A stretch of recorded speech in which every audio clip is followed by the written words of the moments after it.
What's going on, y'all? Machiavelli Mills TV. So, look, everybody got shocked that Skip Bayless, who hasn't really been in the public eye outside of an interview with Dan Le Batard recently, Skip Bayless popped out and did an interview with All the Smoke, the podcast hosted by Matt Barnes and Steven Jackson, right? And so, in the interview, Matt Barnes starts off with like, yo, he had a discrepancy with Skip Bayless. He had issue with Skip making it personal with some athletes. And the athletes that he named that he felt like Skip was personal with was LeBron James and Russell Westbrook, right? So then Skip Bayless starts to talk about, his critique or criticisms of LeBron James. And then he brings up that I guess he felt like it was his critiques were accentuated. Is that the word I'm looking for?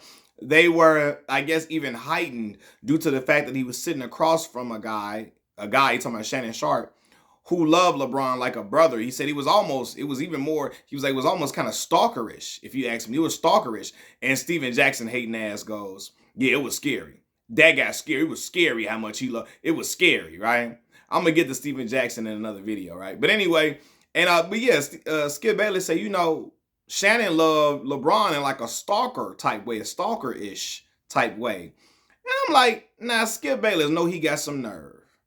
The way he would be ready to whoop everybody ass about Tim Tebow, if you critique Tim Tebow, oh my God, you couldn't say Tim had a bad game. He'd be ready to fight you. He would be ready to fight you. Everybody on set, he wanted smoke with everybody, like you said something about Ernestine. you would have think somebody said something about his wife, the way he was riding and dying with Tim Tebow, right? So I'm like, what, Skip? You talking about stalkerish? You overly love Tebow, right? Not even just Tim Tebow, Baker Mayfield, him and Shannon when Baker was playing bad in Cleveland. Now, and shout out to Baker Mayfield because Baker has been balling since arriving in Tampa Bay. Gotta salute him and respect him from all, he made them stops in Carolina and all of that, and now he seems to be on track and playing back well, right? But it was a time after Baker had that good season, he was playing bad. And Shannon Sharpe would talk about it, and Skip would be ready to fall on 1,000 swords for Baker Mayfield. I'm talking about he would be ready to go to war. I mean, one-man army for Baker Mayfield. I mean, riding and dying. If Baker smiled one way, you see the leadership in Baker's eyes. The way he smiled, the way he grinned. Like, he was going, to the umpteenth degree, to the 25th power, to quote John Witherspoon in Vampire in Brooklyn. Y'all remember y'all seen that, right? Yeah, so I'm like, yo, you talking about stalkerish, Skip. I just named two people, Tim Tebow, Baker Mayfield, then Tom Brady. Now, I do believe Tom is the greatest quarterback to ever play this game, and many could argue, I don't have a problem with saying some people could look at him as the greatest football player of all time. Now, some people would say Jerry Rice, Lawrence Taylor, etc. But Tom Brady is an outstanding, amazing football player. I always love watching Tom play. But Skip would be ready to ride out with Tom. I'm talking about stalkerish type love for Tom and Michael Jeffrey Jordan as well.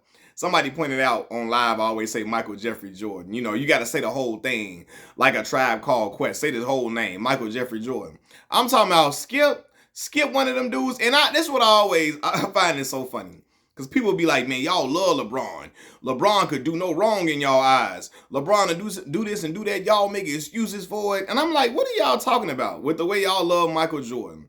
Like, dudes that love Michael Jordan could sleep with their wife. And they'd be like, see, I knew Mike was a killer. He got killer instinct. He laid my old lady down in the bed and humped her for 20 minutes and hit her from the back. I knew he was a dog. I knew he was a demon. He had my woman, all flipped up, folded up like a pretzel. Had my woman folded up like a lawn chair at the Labor Day barbecue. I knew he was a killer. That's that killer instinct. That's that killer instinct. I knew it. I love Jordan. See, Jordan just made me a better man with this. Jordan just made me, he was that much of a killer. He's helping out everybody. He's helping out people he don't even know. He helped me become on my road to being a true alpha male. Jordan's a true alpha male. He took my wife and he did whatever he wanted to do to her. Oh my God, he was slapping meat on my wife's grill. He's a man. Skip one of them dudes. You feel me? So, I'm like, well, you can say that. And again, with Shannon overdo stuff at times, yes. Right? I remember Shannon put up a picture of having a LeBron James bed set. Do I think he really had that? Did he really sleep on a LeBron James pillow and sheets and stuff and covers? No, I do not. I believe he was playing into his shtick. His shtick as a LeBron James supporter. Fox loved it. They love Skip playing into his shtick as a LeBron James hater.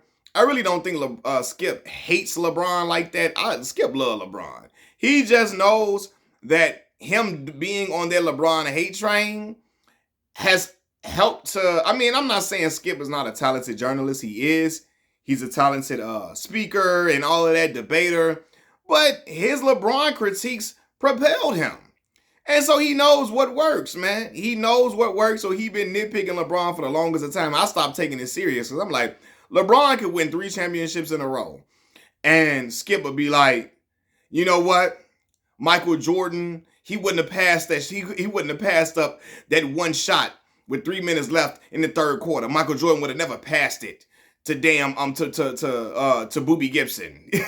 Like he would pull anything, pull for anything, pull any straw he could.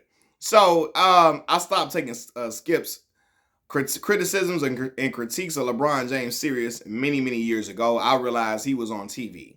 And a lot of times these people on TV, they have to play into certain stuff to get ratings. You know what I mean? Which is why I believe Shannon put up that bedspread of LeBron James, because it helps with ratings when they do that, and all of that. And Skip him critiquing LeBron at every turn, even when LeBron won a championship. Good job, LeBron, but he missed 3 shots in the fourth quarter that I know Michael Jordan could have made. There'd be some shit like that. He doing that because he knows it makes for good television and it keeps the ratings high because people want to tune in and hear, oh my God, what he gonna think? What type of criticism he gonna have for LeBron today? They want to tune in and see what Shannon gonna do to respond to the criticisms that Skip gives of LeBron James, etc. You know what I mean? But I'm looking at Skip like, bro, you got some nerve talking about somebody got stalkerish type of love for somebody. The way you ride out for, I'm talking about, he believed Tim Tebow could be the biggest baseball star alive. You feel me? Like, Baker Mayfield, Tom Brady, Michael Jordan, he rolled out for all of them all the time. I'm talking about screaming and hollering and yelling, snapping out. I mean, ready to cut Shannon ass out about his criticisms of Baker Mayfield. Ready to go off on Shannon. I remember in the beginning stages of FS1 Undisputed, I think the first big argument that Shannon and Skip got into it about was about Tim Tebow trying to play baseball. You feel me? And then later on, it was when Tim Tebow tried to come back and play with the Jacksonville Jaguars because his former college coach, Urban Meyer, was the head coach of the Jacksonville Jaguars. So I'm like, Skip, I find this interesting that you saying this, because the way you love certain people, it could be viewed as stalkerish too. Like I said, if Skip, I'm telling you, Michael Jordan could come slap the shit out of one of them. You're like, Skip or any supreme any supreme Michael Jordan fan, a lot of them, Mike could come slap the shit out of them and say, shut the fuck up. And everybody like, I knew he was a killer. I knew he was a dog. I knew he was a different breed, man. I knew he was a killer. I knew he had real killer instinct. He just slapped me in my face. He slapped me like a pimp slapped a prostitute. That is the Michael Jordan that I know. I knew he had this in him. I knew he had this in him.